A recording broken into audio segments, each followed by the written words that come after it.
Well, hello, I'm David Freeman with Is That Really in the Bible? Just recently, I got a letter in the mail from I think her name was Sophia or something like that. She's a clairvoyant. She claims to have special powers. She can see into the future. In the letter, she said she received her unique gift from an angel. Fascinating. She claims to be expert in magic numbers and the occult of science and well-being and prosperity. Notice that, the occult of science, well-being, and prosperity. Now, that sort of sounds good. Oh, prosperity and well-being, that sounds good. But the word occult means satanic power. In other words, she gets her power from a source that you don't want to play around with. And this is acknowledged in the letter.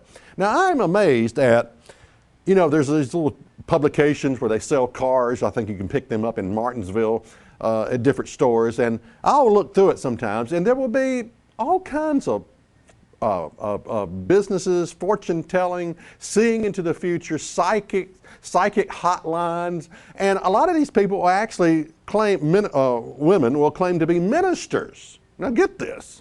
It's like, I'm a minister. This is not bad. This is not evil. I'm a minister and I can help you. I can read your future. I can read your palm or whatever it may be. One time there was a guy that called me and told me he had spent hundreds of dollars, something like $100 a week on a psychic hotline. He asked me what I thought about that.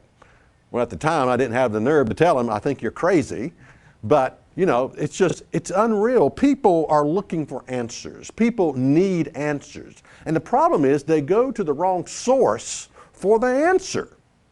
The wrong source. Now, what does the Bible say about all of this? One of the ways you dismiss some of these palm readers, fortune tellers, you have to realize the ego that drives them. Now, let me give you an example from the Bible here. In Acts 8 and verse 9, there's a story here. It says, but there was a certain man called Simon, which before time in the same city used sorcery and bewitched the people of Samaria, giving out that he himself was some great one. Now, here's the characteristics about all of these fortune tellers, palm readers, psychics. They have egos as big as Mount Everest. They all claim that they are some great one.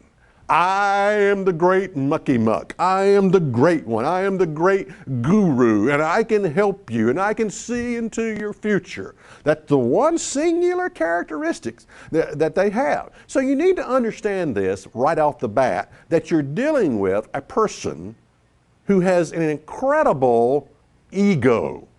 They view themselves as a great one. And of course, what they do is they tell people what they want to hear.